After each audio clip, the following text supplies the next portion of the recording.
It is a feud that has garnered nationwide attention.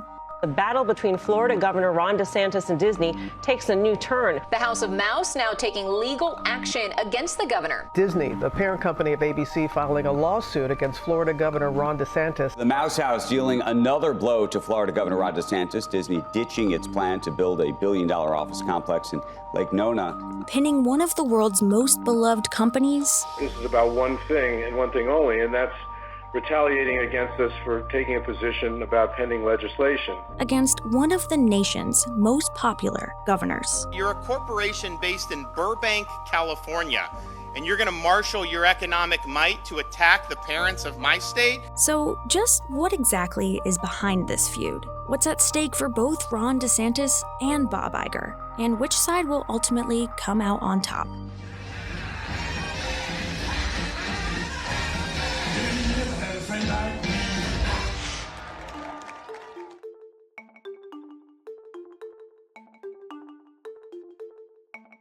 The feud between Ron DeSantis and Disney really started in 2022 when the company came forward against the so-called Don't Say Gay bill, which prohibited Florida public schools from teaching sexual orientation to kids in kindergarten through third grade. We will make sure that parents can send their kids to school to get an education, not an indoctrination. Then Disney CEO Bob Chapek largely remained silent at first, declining to take a stance. But after mounting public pressure, he released a company-wide memo to employees, writing in part, "As we have seen time and again, corporate statements do very little to change outcomes or minds."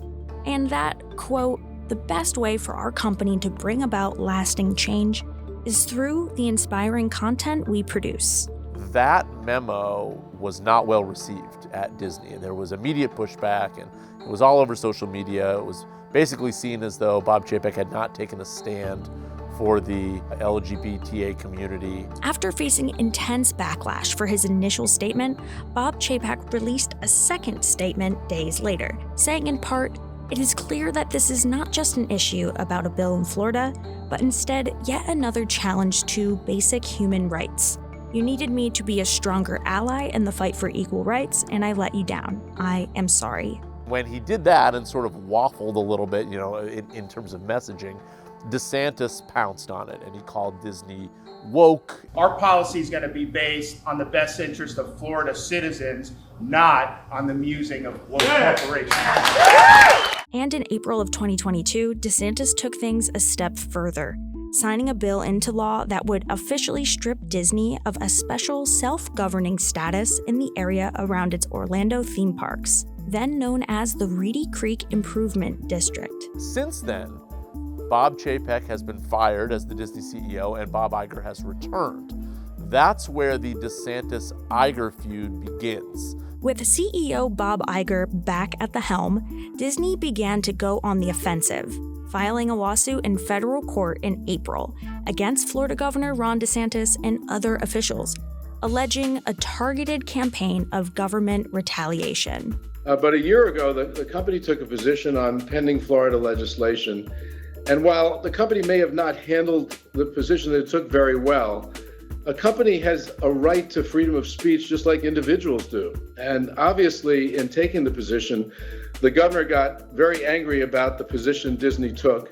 And it seems like he's decided to retaliate against us, including the naming of a new board to oversee the property and the business. In effect, to seek to punish a company for its exercise of a constitutional right. In response, less than a week after Disney's lawsuit, the newly appointed local governing board voted in May to sue Disney in state court. And in the latest turn of events, Disney just announced it would not be moving forward with plans to build a roughly $1 billion office complex in Lake Nona.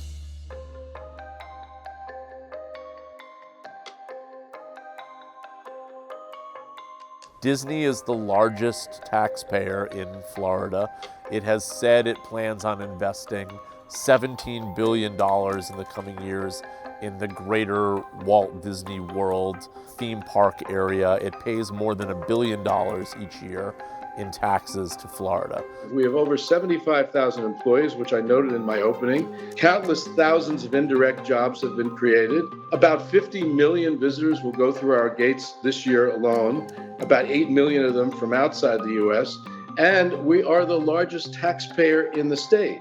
Superficially, that would be a bizarre punching bag. Like, that's not the entity that you want to make your enemy, because if you are the governor of Florida, you are so reliant on Disney, and also just in general, like, you really want to pick a fight with Walt Disney World. But Ron DeSantis did just that, giving oversight of the special district to his own appointees, known as the Central Florida Tourism Oversight District. The reason why the legislature had to act was not because of anything we did.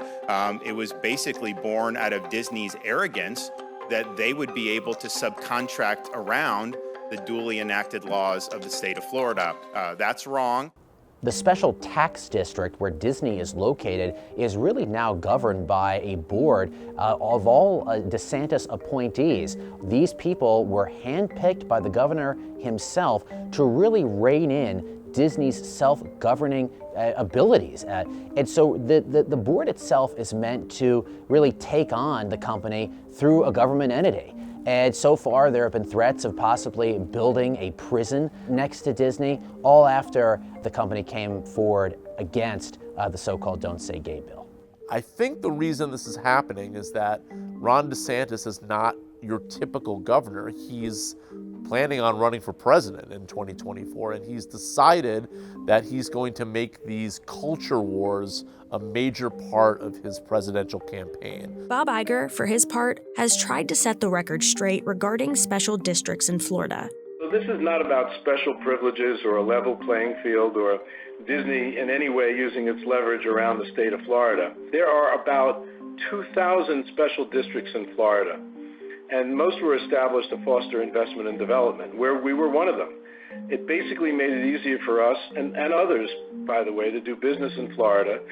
So while it's easy to say that the Reedy Creek Special District that was established for us over 50 years ago benefited us, it's misleading to not also consider how much Disney benefited the state of Florida. And we're not the only company operating a special district. I mentioned 2,000. The Daytona Speedway has one.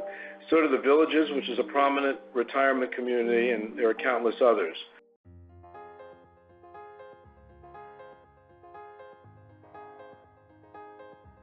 The stakes now are much higher because they're in court in two different jurisdictions. They're in federal court where Disney sued, and they're in state court where the board that was appointed by DeSantis has sued Disney. Disney has a pretty strong case just on the practicalities of it. DeSantis and the Florida legislature are trying to punish Disney for speaking up very mildly about a law in Florida. Disney is actually making several different arguments. No matter what is ordinarily okay, can't take an action to punish a private entity because of its speech. As for Governor DeSantis, the state's argument may be on shaky legal ground. The argument that they have is that Disney always got special treatment. Whether or not that's true, to revoke it as retaliation for expressing a political opinion is a serious problem. And if a court were to embrace a broader rule, which is, sure, go ahead and legislate whenever you don't like what a company is saying, I think that would be a very strong signal, among other things, to businesses, stay out of Florida. But none of this has ever deterred the governor, in part because of his strong support amongst Republicans in the Sunshine State. I'm definitely on DeSantis' side. Go woke, go broke. I think that renewing our annual passes shows that we're supporting them, and I'm not supporting them or their beliefs in what they're trying to do. There are other polls that have suggested that this fight against Disney is part of Republican Party's fight against, culture wars and getting involved with things like that is actually a real net positive for Republican primary voters. In this recent March poll conducted by the University of North Florida, DeSantis enjoyed a much higher favorability rating when compared to Disney among the GOP base. About 87% of Republican voters said they found DeSantis to be either very favorable or somewhat favorable. When the same pool of voters was asked about Disney, only about 27% said they found the company either very favorable or somewhat favorable. So if and when, and likely when, Ron DeSantis runs for president, this battle with Disney could end up helping him in the primary. But questions remain. How will this translate to the general electorate? Even if he pulls this off and uses this kind of culture war against Disney as a way to become the Republican nominee for president, there's still a lot of questions as how is this going to really appeal to independent voters, swing state voters in a general election.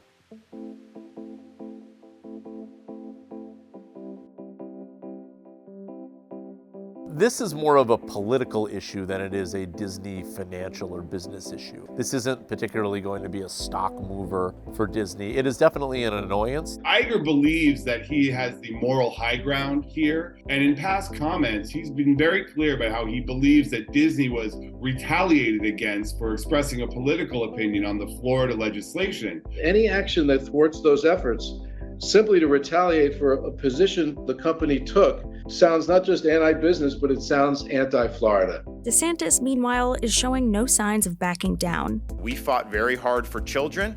We have a fundamental disagreement in this state in terms of what we think is appropriate for children and what the people in Burbank, California think is appropriate for children. So you may have to get into a little bit of the legal machinations here on how they're going to resolve this and what the ultimate long game is here for Disney. From a political standpoint, Disney may gain just as many points as DeSantis feels like he's gaining by not making this go away. For now, as both sides wait for the legal process to play itself out, the war of words between the Florida governor and Disney continue.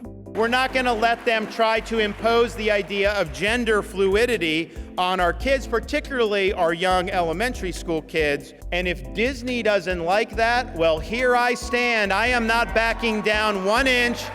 I am going to do what's right, and we are going to make sure we're standing up for our children. We operate responsibly. We pay our fair share of taxes. We employ thousands of people. So I'm going to finish what is obviously kind of a long answer by asking one question. Does the state want us to invest more, employ more people, and pay more taxes, or not?